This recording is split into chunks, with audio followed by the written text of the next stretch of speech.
On va aborder un petit peu ce sujet-là. C'est un sujet qui est souvent pertinent d'aborder, je vous dirais, dans toute Église à un moment donné. Au début peut-être, d'une saison. On est comme au début d'une saison en ce moment, à la mi-septembre. Le service dans l'Église. Pourquoi, par qui? Et j'ai mis en filigrane un peu l'image d'une personne qui sert. Alors, évidemment, on n'est pas là personne. Je ne pense pas qu'il y a personne qui travaille dans un restaurant là, à faire le service. Mais c'est une image, évidemment, de service qu'on reconnaît très bien. En tout cas, moi, j'ai été surpris. La première fois que je suis allé dans un restaurant, là où j'ai été servi, j'avais 15 ans. Je m'en souviendrai toujours parce que je n'étais pas habitué. Et puis cette fois-là, ça m'avait marqué. Écoute, ça ne me rajeunit pas. Là, c'était dans le restaurant L'Étape, qui était à l'Étape dans le parc des Laurentides, un bâtiment qui a été détruit il y a longtemps. Gros bâtiment blanc là, qu'on voyait lorsqu'on arrivait du Saguenay. Et c'est la première fois, je m'en souviens encore, ça m'a marqué. Je voyais un homme qui était là sur le bord, puis il n'arrêtait pas de nous regarder. Mais moi, je n'étais pas habitué, tu sais. Fait que je dis à mon ami, je dis, hey, pourquoi il n'arrête pas de nous regarder? Bien, il dit, Sylvain, c'est parce qu'il est à notre service. Je ne comprends pas, je n'ai pas besoin de rien, je mange là. Oui, mais si tu as besoin de quelque chose, il va être à ton service. Tu sais. Ça m'avait frappé l'image de quelqu'un qui est à ton service, mais qui est toujours disponible à ton service. Et quelle belle image qu'on devrait avoir les enfants de Dieu envers le Seigneur. Si on pouvait toujours avoir cette image-là, d'être disponible pour le service, pour le Seigneur, pour son œuvre. Où ça? Ça ne change rien, peu importe. Parce que je pensais à ça aussi ce matin, ça ne fait pas partie de mon message. Et là, on va parler du service dans l'Église, mais le service peut être aussi dans d'autres œuvres. Je regarde, par exemple, je vois René, le AFCC, bien, c'est un service aussi. Les personnes qui sont impliquées dans le AFCC, on a également des personnes ici à l'Église qui sont impliquées dans le ministère du Camp Patmos. Tu le sais, Michel Doris a été, au moins 20, 30 ans. Ça passe vite. Moi, j'en voyais 20, en tout cas. A été, comment? 20 dans la cuisine. Mais tu sais comme moi, Doris, c'est un ministère c'est un service qui était très, comment je pourrais dire, engagé, qui était très important, puis qui n'est pas moins important parce que ce n'est pas dans l'Église locale, parce que de toute façon, ça touchait des personnes qui venaient d'Églises locales, qui provenaient d'Églises locales. Donc, ce que je fais ce matin, bien, je vous amène des principes généraux de service dans l'Église, mais il faut comprendre que c'est ce service-là, je regarde aussi Philippe-Antoine et Nina, qui s'impliquent dans la jeunesse actuellement, ici régional. Ça aussi, c'est un service qui n'est pas nécessairement dans une église, parfois qui va toucher plusieurs églises locales, mais un service qui est quand même important, qui est au service du Seigneur. C'est toujours pour l'œuvre du Seigneur, mais l'œuvre du Seigneur, c'est beaucoup plus que juste ce qu'on vit ici ce matin. Ça déborde beaucoup ce cadre-là. Si je l'ai ouvert, je n'ai pas besoin de peser dessus. Là. C'est bon.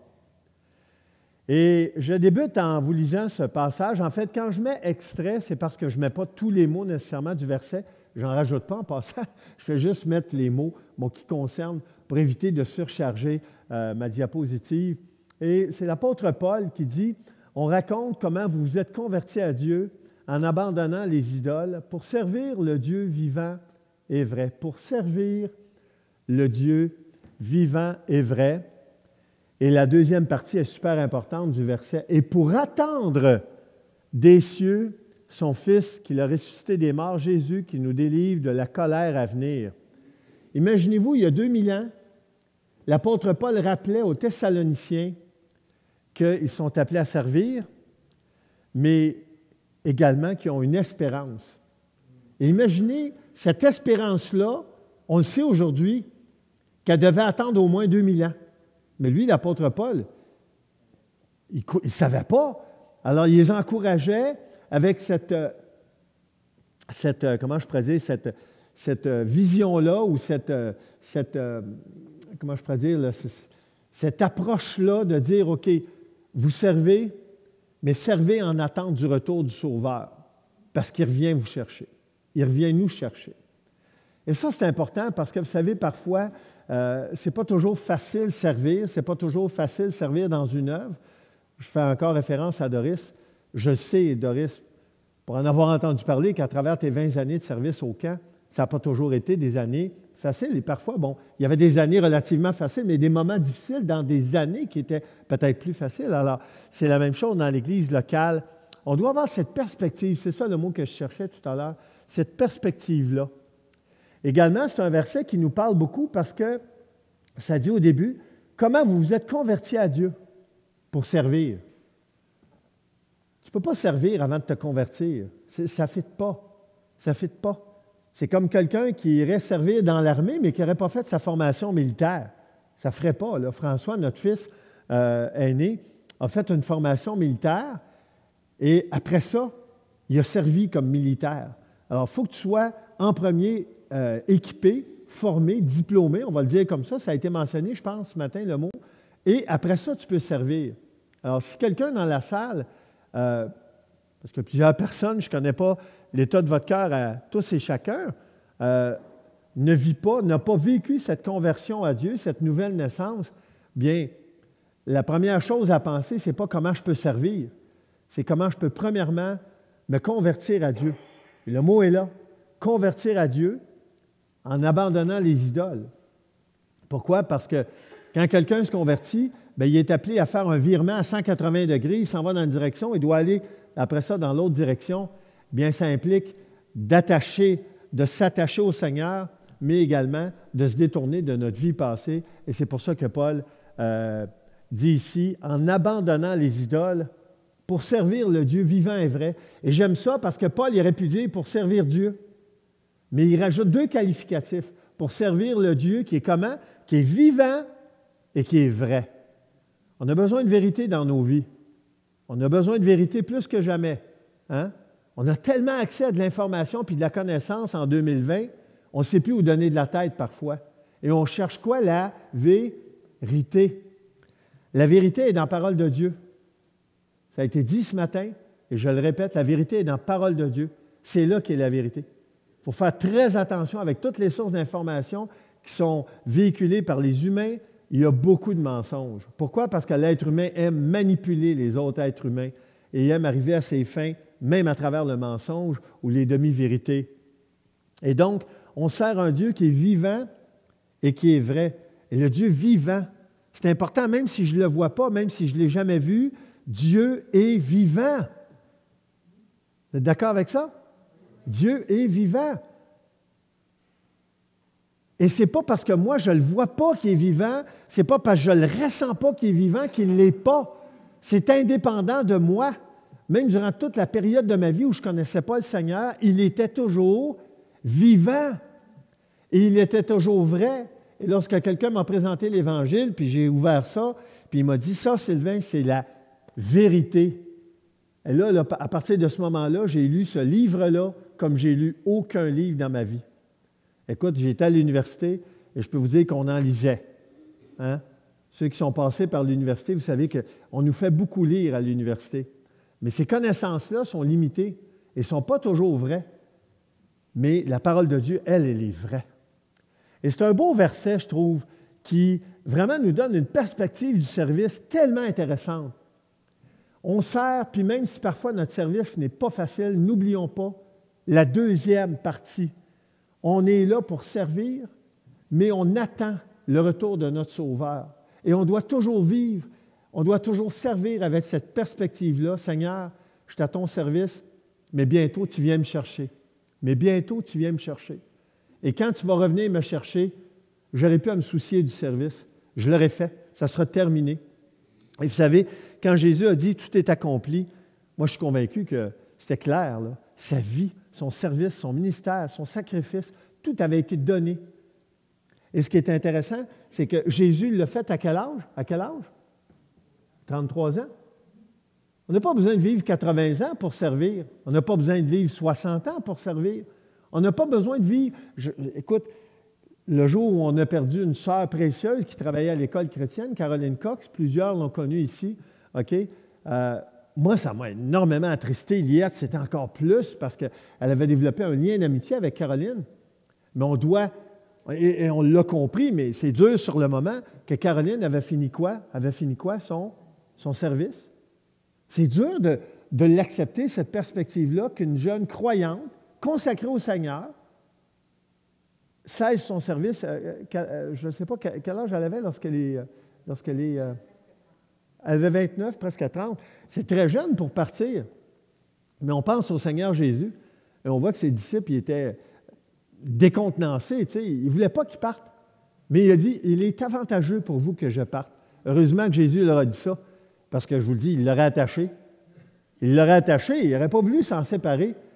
Puis pourtant, on le voit très bien que quand le Saint-Esprit a été donné, après que Jésus est parti au ciel, on a vu l'œuvre du Seigneur prospérer d'une manière extraordinaire, extraordinaire. Parce que c'était plus juste la présence physique d'une personne, mais son Saint-Esprit agit à travers qui? Qui? À travers tous les croyants et les croyantes. Imaginez ici ce matin, si on était capable de percevoir le Saint-Esprit dans le cœur de chacun, chacune qui lui appartient, comment on réaliserait que l'œuvre de Dieu, elle est étendue, elle est vaste, elle est riche, parce qu'elle se fait à travers chacun, chacune ici qui a accepté le Seigneur. Ça, c'est merveilleux, ça. Et c'est le Saint-Esprit qu'on devrait voir dans le cœur des autres, bien plus que sa chair. Parce que voir la chair d'une personne, comme quand quelqu'un voit la nôtre, c'est jamais beau. Mais quand c'est le Saint-Esprit qui apparaît à travers notre être, là, on a un impact vraiment différent. Je veux dire un mot de prière à ce moment-ci. Seigneur Dieu, ce sujet ce matin est très délicat parce qu'on est touché par ça. On est touché soit parce qu'on reçoit du service, soit parce qu'on en fait, ou soit parce qu'on vit les deux.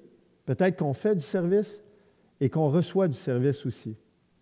Mais tu nous appelles ce matin, chacun à s'examiner à la lumière de ta parole. Et je te prie, Seigneur, de mettre tes paroles dans ma bouche, car c'est en Jésus que je te le demande. Amen.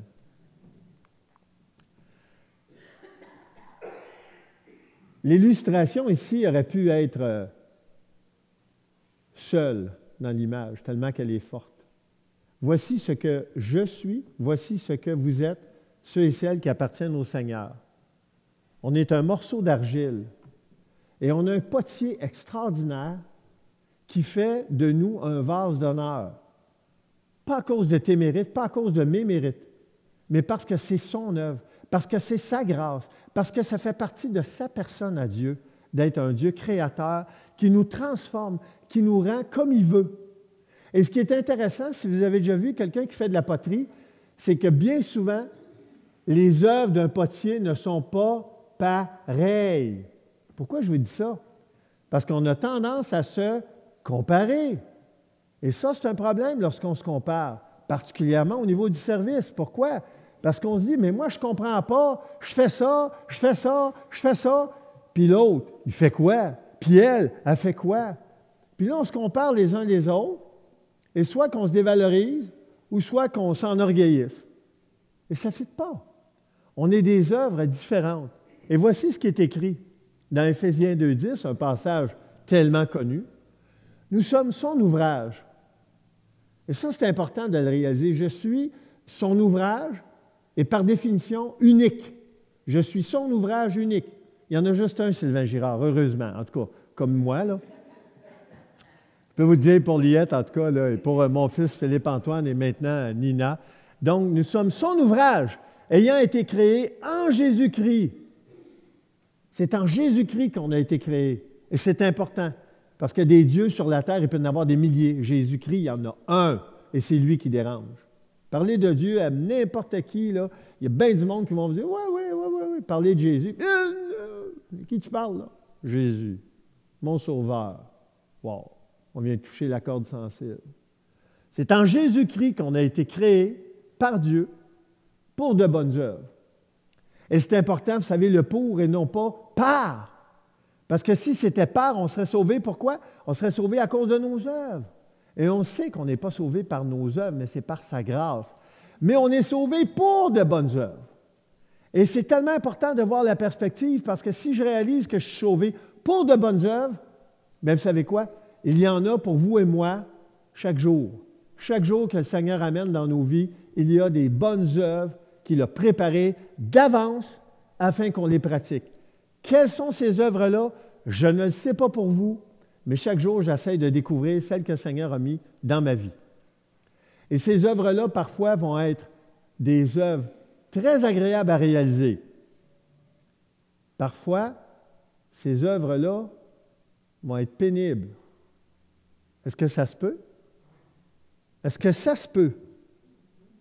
Je ne sais pas, Carl, si tu en as parlé tout à l'heure, mais dans le travail que tu fais, il me semble que tu as parlé que des fois, ce n'est pas facile de reprendre des personnes. C'est un exemple d'une œuvre qu'il doit accomplir au niveau de son travail qui n'est pas facile. Moi, je suis enseignant. Quand j'ai des élèves obéissants, ça va bien. Mais je n'avais un en particulier la semaine passée. C'est triste parce qu'il vient d'un foyer brisé, mais il y en a beaucoup des foyers brisés, mais lui, il vient d'un foyer brisé qui se brise en ce moment. En ce moment, là, tout éclate. Suicide, abandon, il se retrouve au milieu de nulle part, cet enfant-là. Comment il est? Il est brisé. Comment il agit? Comme un enfant brisé. Et un enfant brisé, c'est très instable, c'est très insécure. Et donc, quand j'ai à travailler avec ce jeune-là, je le sais, ça ne sera pas facile. Mais vous savez quoi? Il a plus besoin que tous les autres. C'est lui qui a besoin plus que tous les autres. Et ça, je le sais, moi. Et à cause que je le sais, mon capital de patience et de sympathie et d'amour pour lui n'est pas le même que pour les autres. Il est plus grand. Pourquoi? Parce que ça m'en demande plus quand je travaille avec lui. Et ce n'est pas un cas unique, là. Je vis ça depuis au-dessus de 30 ans dans l'enseignement. Ça fait partie de ma profession. Mais quand on parle de bonnes œuvres, peut-être quelqu'un voudrait dire, bien là, je ne sais pas, tu vas voir Michel ou tu vas voir un diacre, puis tu dis, bien, j'aimerais ça m'impliquer dans l'Église, mais il faudrait que ce soit quelque chose d'agréable. Il faudrait que ce soit quelque chose de le fun. J'aimerais ça m'impliquer, j'aimerais ça m'impliquer dans quelque chose de le fun. Hein? Puis là, Michel ou un diacre va réfléchir, va essayer de te trouver un service le fun. Hein? Mais vous savez, tout service peut être agréable, mais peut aussi comporter des épreuves. Je regarde, par exemple, Dominique, hier, on était au déjeuner des hommes. Est-ce que c'est toujours facile, les discussions au déjeuner des hommes? Moi, je le sais, Dominique, pour l'avoir animé. La réponse, c'est non. Parce que parfois, quelqu'un va dire quelque chose ou poser une question qui va mettre Dominique dans l'embarras. Évidemment, connaissant Dominique, il s'en sort quand même bien. Il ne va pas rester dans l'embarras très longtemps. Mais ça peut arriver. Alors, évidemment, quand Dominique vient pour cette œuvre-là à l'Église, il ne s'attend pas à ça.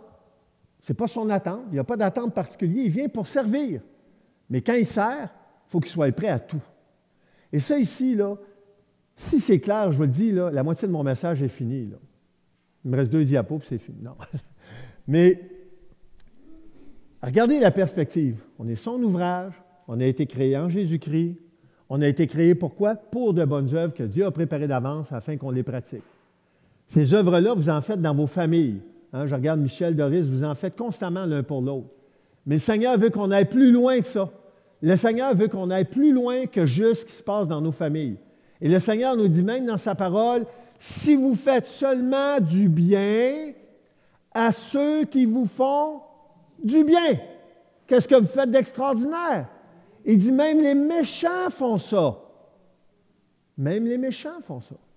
Et c'est pour ça que la perspective ce matin, peut-être quelqu'un se dit, mais voyons donc, je n'ai pas besoin de ce message-là. Matin, je prends l'exemple, mettons, des grosses familles. Hein. Il y a des grosses familles avec beaucoup d'enfants. Ah, moi, j'en ai assez avec tous mes enfants, là. Mais oui, tu as beaucoup de services à rendre dans une famille. Je regarde Cossal avec son épouse. Ils ont quand même 4 enfants, bon, qui deviennent des ados, des adultes, là. Mais, tu sais, je suis sûr, là, Cossal et Sarah, qu'il y a des bouts où ça n'a pas toujours été facile, juste à l'intérieur de votre famille. Alors, évidemment, tu peux te dire, bien là, il me reste quoi, moi? Il me reste quoi, là? J'ai tout donné, là. J'ai plus de jus, là. J'ai tout donné. Mais le Seigneur nous appelle à plus que ça. Oui, on fait du bien à nos proches. Oui, on sert nos proches. Et continuez à le faire. Mais on est appelé aussi à avoir une perspective plus grande que ça. Et cette perspective-là, c'est l'œuvre du Seigneur. Et c'est quoi l'œuvre du Seigneur? Je l'ai dit au début de mon message, ça peut être vaste. Oui, l'Église locale, un endroit de prédilection pour servir. Et qui a sa place? Tout le monde. Parce qu'il y a des ministères et des ministères. Tantôt, je vais faire une petite liste, vous allez voir, il y en a beaucoup. Dieu a créé chacun de nous avec un but unique. Il nous a dotés de personnalités et de compétences spéciales afin qu'on puisse avoir un impact sur son royaume sur la terre. Les chrétiens, les chrétiennes sont appelés frères et sœurs d'une famille ou membres d'un même corps. Et ça, c'est important, cette perspective-là. C'est toi qui disais tantôt, je me souviens plus qui disait, bon, vive la vie chrétienne isolée. J'ai entendu ça hier ou aujourd'hui, là. C'était peut-être hier au déjeuner des hommes, là, c'est vague. Mais, tu sais, la vie chrétienne, on n'est pas appelé à la vivre de façon isolée. Pourquoi? Parce que la Bible, elle nous présente comme une famille. J'ai une famille, donc Liette qui est là, c'est ma femme. J'ai un fils, Philippe-Antoine, j'ai un autre fils, François. Et maintenant, ils sont mariés, donc j'ai Mélodie et Nina qui font partie maintenant de ma famille et Christophe, un petit-fils. Ça, c'est ma famille de sang. Mais le Seigneur me présente une autre famille, une famille de nature spirituelle. Et j'aurais beau dire, non, je ne veux rien savoir de cette famille-là. Mais si je suis un enfant de Dieu, c'est quand même ma famille. J'aurais beau la rejeter, elle fait partie de ma famille. Le Seigneur donne également une autre allégorie, c'est celle d'un corps. Et il dit que je suis membre d'un corps. Et de ce corps-là font partie tous les croyants et les croyantes. Et c'est pour ça que l'image, là, évidemment, on ne le voit pas très bien, mais c'est un corps dans lequel il y a des photos de plein de personnes. Et remarquez, la tête, je l'ai faite différente parce que la Bible nous présente que Jésus est la tête du corps, qui est son Église. Et donc, quand on comprend cette perspective-là, on comprend mieux aussi à quel point le service est important. Pourquoi? Parce qu'on fait partie d'une même entité, on fait partie d'une même organisation, on fait partie d'une même unité qui s'appelle une famille ou un corps. Et un corps, tu ne peux pas le dissocier. On va le voir tout à l'heure, il y a des passages là-dessus. Et une famille, tu as beau dire, « Ah, moi, je renie ma famille », mais tu fais quand même partie de cette famille-là. Tu as quand même des liens avec cette famille-là. Chaque croyant et croyante est appelé à faire sa part en servant les autres, afin que le corps tout entier puisse accomplir son but d'apporter la gloire à Dieu et de faire avancer son œuvre. Les compétences dont Dieu nous a dotés pour servir le corps de Christ sont connues comme des dons spirituels. Je ne vais pas m'étendre énormément ce matin là-dessus parce que c'est un domaine qui pourrait avoir un et même plus de messages juste sur ce sujet-là, alors que moi, je vais parler du service d'une façon générale ce matin. Mais une chose est sûre, c'est que la Bible parle qu'on a reçu des dons, on a reçu des capacités. On a déjà des dons et des capacités, si on veut. Je vais dire des capacités, je vais le dire comme ça, des compétences. Lorsqu'on naît, quand vous êtes né, vous aviez tous des compétences. Peut-être que vous avez de la misère à voir celles des autres, mais apprenez à les apprécier parce que tout le monde en a. Même ceux qu'on ne les voit pas, ceux et celles qu'on voit moins. Parfois, c'est peut-être les autres qui voient moins les nôtres aussi. Mais la Bible, elle va plus loin, elle parle de dons spirituels. Et là, à ce moment-là, évidemment, on rentre dans un domaine où on touche quelque chose de beaucoup plus riche, parce que là, on parle d'un don spirituel, donc c'est quelque chose que tu as eu quand tu as connu le Seigneur, qui était en toi, mais tant que tu n'as pas connu le Seigneur, tu n'as pas pu l'expérimenter. 1 Corinthiens 12 nous dit, « À chacun, la manifestation de l'Esprit est donnée pour l'utilité commune. Un seul et même Esprit opère toutes ces choses, les distribuant à chacun en particulier comme il veut. » Et c'est ça que je disais tout à l'heure, si on était capable de voir le Saint-Esprit à travers chacune qui lui appartient ici, on réaliserait à quel point, hey, c'est riche ce matin, là. Le rassemblement qu'on a ce matin, il est riche, là. Parce que si le Saint-Esprit s'exprime à travers Carl, David, Jean-Marc, etc., imaginez-vous la richesse de notre réunion ce matin, là. Évidemment, ça, c'est dans la mesure où je suis prêt à mettre ma chair de côté pour laisser l'Esprit s'exprimer. Romains 12 nous dit, « Par la grâce qui m'a été donnée, je dis à chacun de vous de n'avoir pas de lui-même une trop haute opinion, mais de revêtir des sentiments modestes. » Et ça, c'est important dans le service en particulier, de ne pas me péter les bretelles avec ce que je suis ou ce que je fais, mais de rester humble dans mon service. Parce que c'est facile de se sentir important dans l'œuvre du Seigneur lorsqu'on sert. Et surtout lorsqu'on a l'impression qu'il y en a beaucoup qui ne servent pas ou qui ne servent pas autant. Et là, ça peut devenir vraiment là, un enorgueillissement incroyable. La suite du verset nous dit au verset 4 et 5, « Car comme nous avons plusieurs membres dans un seul corps et que tous les membres n'ont pas la même fonction, ainsi, Nous qui sommes plusieurs, nous formons un seul corps en Christ et nous sommes tous membres les uns des autres. Et ça, c'est la perspective dans laquelle on réalise à quel point on doit être humble. Je ne sais pas quelle partie du corps je suis, mais je sais une chose, c'est que je fais partie du corps de Christ. Est-ce que je suis un pied, une orteil? Est-ce que je suis un petit vaisseau sanguin, un nerf? Parfois, oui, Liette a me dit ça. Et finalement, je ne sais pas toujours quelle partie je suis, mais je sais une chose, c'est que si je fais partie de son corps, il faut que je fasse ma part. Je répète, si je fais partie de son corps, il faut que je fasse ma part. Ça veut dire quoi? Ça veut dire que si je ne remplis pas mon service, je prive les autres membres du corps de quelque chose. Et c'est pour ça que ce n'est pas compliqué, le message ce matin. Quand on comprend la perspective du corps de Christ, OK, plusieurs membres, un seul corps, plusieurs membres, mais des membres, il faut que ce soit coordonné. Prenez un bras, enlevez-le, il ne sert à rien. Prenez une jambe, enlevez-la, elle ne sert à rien. Elle sert à quoi, la jambe? Quand elle est attachée au corps. Le bras, il sert à quoi? Quand il est attaché au corps. Et c'est pour ça que c'est tellement illustré d'une façon extraordinaire, la parole de Dieu, lorsqu'elle nous dit cette perspective-là. Comment ça marche, le service? Bien, c'est pas compliqué. On est tous appelés à servir. Pourquoi? Parce qu'on fait toutes partie de la même entité, le corps de Christ. Et tous les membres ont leur part. Et tous les membres ont leur implication. Tous les membres devraient s'engager. Comment? Selon ce que tu es, selon qui tu es. Et je ne peux pas le décider pour toi. Je peux le décider pour moi, puis j'en ai bien assez. J'en ai bien assez. Je peux prier pour les autres. Mais personne ne resterait en manque si chacun faisait ça. Mais imaginez qu'il y a seulement 40% des gens d'une Église qui servent. Ça veut dire qu'il y a 60% du corps qui va être quoi? Il va être hypothéqué, le corps. C'est sûr qu'il va être hypothéqué. Pourquoi? Parce qu'il y a juste 40% qui bougent. Fait que j'ai 40% peut-être d'une partie dans mes membres inférieurs qui fonctionnent, l'autre 60% ne fonctionne pas. Hey, je vais boiter, je ne serai pas efficace. Et c'est pour ça parfois que c'est lourd, parfois, parce qu'on se dit, mais il me semble qu'il devrait y avoir plus de monde qui s'implique. Et comprenez-moi bien, je vise personne, j'en ai bien assez juste à travailler sur mon implication dans l'Église. J'en ai plein les bras. Pourquoi? Parce que je vais être sûr de ne pas manquer le bateau. Je vais être sûr que ce à quoi le Seigneur m'appelle, je réponds, présent. Je suis là, Seigneur. Tu peux compter sur moi. Et pas juste quand c'est facile, mais même quand ça ne l'est pas. Nous avons tous des dons différents, mais tous sont également importants dans la mise en œuvre du plan de Dieu sur la terre. Romains 12 nous parle de dons spirituels, et là, je les ai mis sur des cadeaux.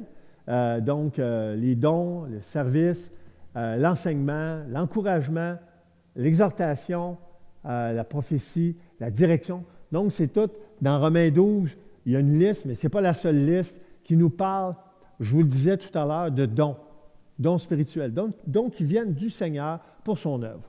Alors ça, c'est important à un moment donné d'avoir cette perspective-là, de réaliser, OK, j'ai un don, à quoi je m'en sers? Tu peux le cacher ou tu peux le mettre à profit.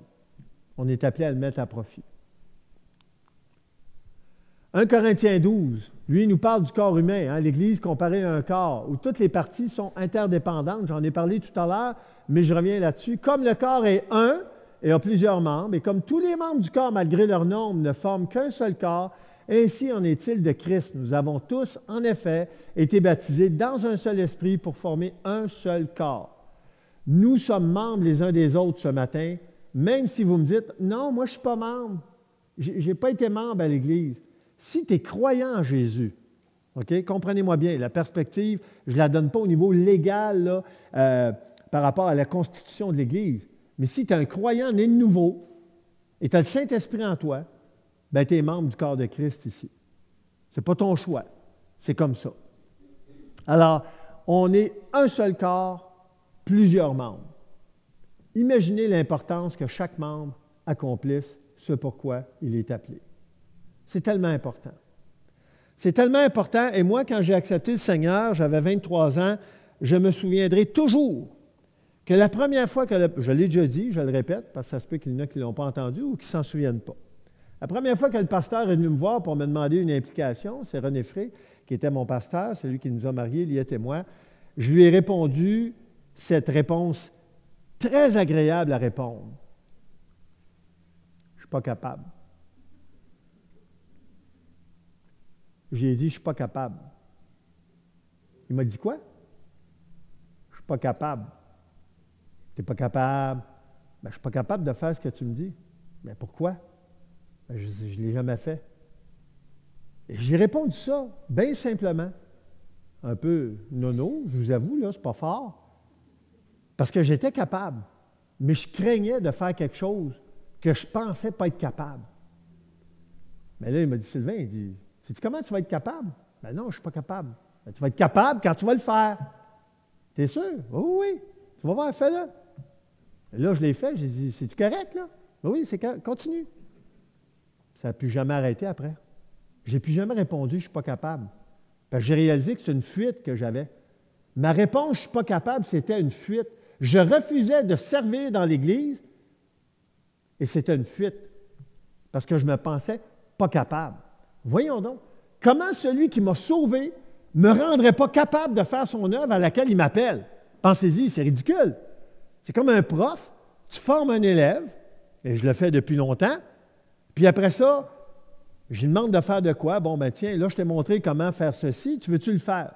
Pas capable. Non, non, tu comprends pas, là. Je t'ai montré comment, je t'ai enseigné, tu t'es pratiqué, et j'ai vu que tu es capable.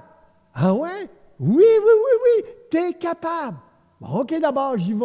C'est comme ça avec le Seigneur. Il nous rend capables. Donc, parce qu'il nous rend capables, on ne devrait jamais dire non. On devrait toujours dire oui.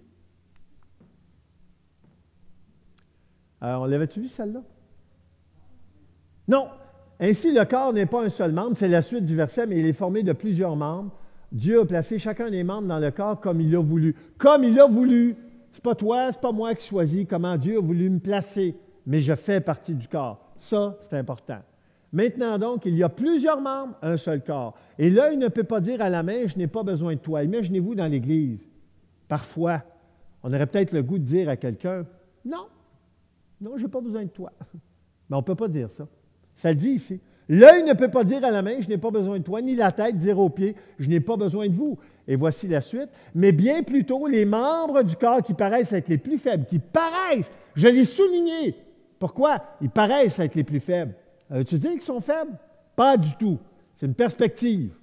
Les membres qui paraissent être les plus faibles sont nécessaires. Schlac d'un dent. C'est ça l'Église du Seigneur.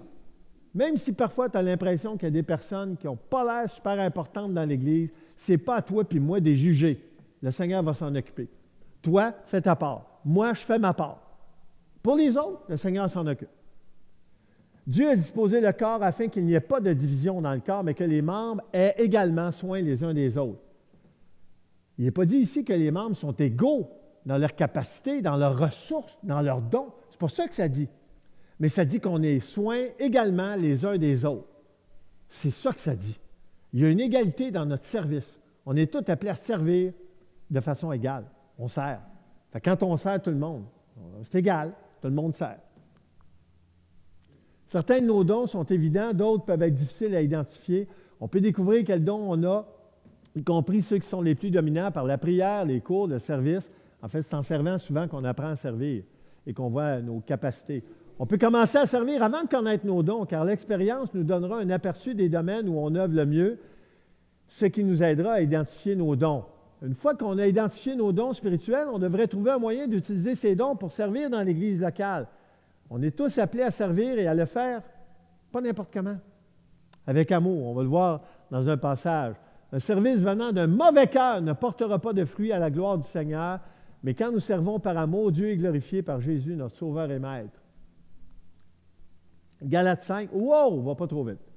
Galates 5 nous dit, frères et sœurs, vous avez été appelés à la liberté. Seulement, ne faites pas de cette liberté un prétexte de vivre selon la chair, mais rendez-vous par amour, serviteurs les uns des autres. Voici l'esprit dans lequel on doit servir. Par amour. Ce n'est pas par devoir. OK, je n'ai pas le choix, je vais y aller à l'Église pour servir. Non, Ce n'est pas la bonne attitude. Si je le fais par amour, je vais porter du fruit et le Seigneur va en porter aussi pour son œuvre. Rendez-vous par amour, serviteurs les uns des autres, car toute la loi est accomplie dans une seule parole, celle-ci, tu aimeras ton prochain comme toi-même. C'est pour ça que j'ai mis un, à cause c'est une seule parole qui résume. Philippiens 2, ne faites rien par esprit de parti ou vaine gloire, mais que l'humilité vous fasse regarder les autres comme étant au-dessus de vous-même, que chacun de vous, au lieu de considérer ses propres intérêts, considère aussi ceux des autres. Et ça, c'est une perspective importante dans le service. Je ne suis pas là pour moi. C'est égoïste, ça, se servir soi-même. Je suis là pour les autres. Philippiens 2, ayez en vous les sentiments qui étaient en Jésus-Christ, existant en forme de Dieu. Il n'a point regardé son égalité avec Dieu comme une proie arrachée, mais il s'est dépouillé lui-même en prenant quoi? Une forme de serviteur. Wow! Notre Sauveur et Maître a pris une forme de serviteur. Puis nous, on hésiterait à servir, on préfère se faire servir. Servez-moi! Les grands d'aujourd'hui, là, c'est ça, c'est des gens qui se font servir. Ils ont beaucoup de monde à leur service. C'est ça les grands dans notre société. Ce n'est pas la perspective chrétienne du tout, du tout. Et on le voit dans ce passage de Marc 10, où Jésus parle à ses disciples. Il appela ses disciples auprès de lui et leur dit, vous savez ce qui se passe dans les nations, c'est la traduction sommaire, si vous ne la reconnaissez pas, ceux que l'on considère comme les chefs politiques, et c'est ce qu'on voit tous les jours, dominent sur leur peuple. Et les grands personnages font peser leur autorité sur eux. C'est ça les leaders aujourd'hui, alors qu'ils devraient être au service. Il ne doit pas en être ainsi parmi vous. Au contraire, si quelqu'un veut être grand parmi vous, qu'il soit votre serviteur. Si quelqu'un veut être le premier parmi vous, qu'il soit l'esclave de tous, car le Fils de l'homme n'est pas venu pour se faire servir, mais pour servir et pour donner sa vie en rançon pour beaucoup. Voici la perspective biblique du service. Notre Seigneur a passé par là. Ça a été sa vie. Et il nous appelle à la même chose. 1 Corinthiens 9, et là, c'est l'apôtre Paul qui suit l'exemple de Jésus. Bien que je sois libre à l'égard de tous, je me suis rendu comment? Le serviteur de tous afin de gagner le plus grand nombre. Et ça, c'est la perspective de l'apôtre Paul qui a suivi l'exemple de qui? De Jésus. Quelques façons de servir dans l'Église locale, évidemment, c'est sommaire, il en manque, mais il y en aurait eu trop à mettre. Joindre une équipe de louange et d'adoration comme musicien ou choriste, Liette va être bien contente d'entendre ça. Accueillir les membres adhérents et les visiteurs, Steve va être bien content d'entendre ça. Devenir un leader jeunesse, c'est ce que Philippe-Antoine et Nina font en ce moment. Enseigner à l'école du dimanche, hein, Michel? Une belle perspective de service, ça, dans l'Église locale. Aider à entretenir, nettoyer les installations, bâtiments, terrains. Hein, David, tu sais de quoi il est question ici. En tout cas, je te regardais hier passer le tracteur à l'extérieur. Martin va être bien content aussi de ça. Servir à la console de l'audiovisuel. Encore là, regardez, il a dit, s'il n'y avait pas 3 personnes en arrière, je ne serais pas ici en ce moment en train de vous parler. Aider aux travaux administratifs et de secrétariat. Gilles Desgagnés, tu es d'accord que c'est toujours pertinent hein, d'avoir de l'aide là-dedans. Servir comme placeur, incluant la récolte de l'offrande, distribution des éléments lors du repas du Seigneur. S'impliquer dans le bon samaritain. Sylvie, l'épouse de Gilles, qui est toujours impliquée là-dedans, qui continue à servir. Devenir partenaire de prière. Ça, on ne le voit pas nulle part, mais quand quelqu'un est partenaire de prière, ça fait du bien à d'autres, ça, croyez-moi. Servir au sein du conseil comme diacre ou ancien, s'impliquer dans la garderie. D'accord avec ça, Lindsay? Toujours pertinent, hein? Présider les réunions dominicales. Ça me concerne, et des fois, on est à court de président. Je peux vous dire que c'est très apprécié, l'implication à ce niveau-là. S'impliquer dans le comité d'évangélisation. D'accord avec ça, René? Hein? D'accord avec ça? C'est toujours pertinent. S'engager dans un ministère auprès des femmes. Il y a des femmes de l'Église qui ont un ministère en particulier auprès des femmes. On n'entend pas parler. Pourquoi? Je suis un homme. Je n'entends pas parler. Mais il est quand même là, leur ministère. Hein? Rendre visite aux personnes à l'hôpital, envoyer des cartes d'encouragement. Si Micheline avait été là, elle serait sentie concernée parce que c'est une personne qui a particulièrement à cœur ce ministère-là. Alors, il y a plusieurs opportunités de service dans l'Église locale et c'est en servant qu'on découvre nos capacités, nos ressources et nos dons. Prenez l'initiative, demandez à un membre du conseil où est-ce que vous pourriez servir. Ne craignez pas de simplement commencer à servir. Il y a une place pour chacun d'entre nous. Et pendant que vous servez, ayez confiance que Dieu vous équipera, vous guidera et vous donnera de la joie dans votre implication. Même si ce n'est pas toujours facile, on s'entend. Prenez plaisir à accomplir, quoi? Éphésiens 2, les œuvres qu'il a préparées à l'avance pour vous et pour moi. Colossiens 3, quoi que vous fassiez en parole ou en œuvre, faites tout au nom du Seigneur Jésus, en rendant par lui des actions de grâce à Dieu le Père. Tout ce que vous faites, le verset 23 de Colossiens 3, et le service fait partie de ça aussi. Faites-le de bon cœur, comme pour le Seigneur. Comme pour le Seigneur. Là, tu n'es pas déçu quand tu sers comme pour le Seigneur. Si Carl vient ici présider ce matin pour le Seigneur, il ne sera pas déçu. Mais s'il vient de le faire pour d'autres raisons, il peut être déçu parfois. Hein? Et non pour des hommes, sachant que vous recevrez du Seigneur l'héritage pour récompense. Regardez le verset 24, « Servez Christ le Seigneur ». Voici la perspective du service qu'on devrait avoir. Et je termine avec ce passage très connu, 1 Corinthiens 15, 58. « Mes frères, mes sœurs, bien-aimés, soyez fermes et inébranlables, travaillant de mieux en mieux à l'œuvre du Seigneur, sachant que votre travail ne sera pas vain dans le Seigneur. » Même si tu te dis, je ne vois pas de fruits tout de suite, mais la perspective de la vie chrétienne, ce n'est pas juste tout de suite. C'est comme les récompenses. Parfois, on n'a pas de récompense pour quelque chose qu'on fait là. Mais tu sais quoi? On a un Dieu juste qui, lui, va nous récompenser bientôt lorsqu'on va se retrouver en sa présence pour ce qu'on n'aura pas été récompensé ici-bas. Prions. Seigneur, merci pour cette Église. Merci pour ton œuvre ici à Saguenay. Merci pour l'implication de chacun, chacune. Il y a déjà beaucoup de personnes qui servent dans cette Église et heureusement, parce que c'est nécessaire, Seigneur. Il y a tellement de besoins et aide-nous, Seigneur, ce matin, à ne pas partir avec un lourd fardeau, mais au contraire, à partir avec la perspective, Seigneur, que tu es notre Maître, notre Seigneur, et si on se confie en toi, on sait que tu vas nous diriger. On sait que tu vas nous donner le bon moment, Seigneur, pour faire ce qu'on doit faire, comme on doit le faire, parce que c'est toi qui vas nous rendre capables de le faire. Merci pour tout ce que tu es et tout ce que tu fais. C'est en Jésus qu'on te prie. Amen.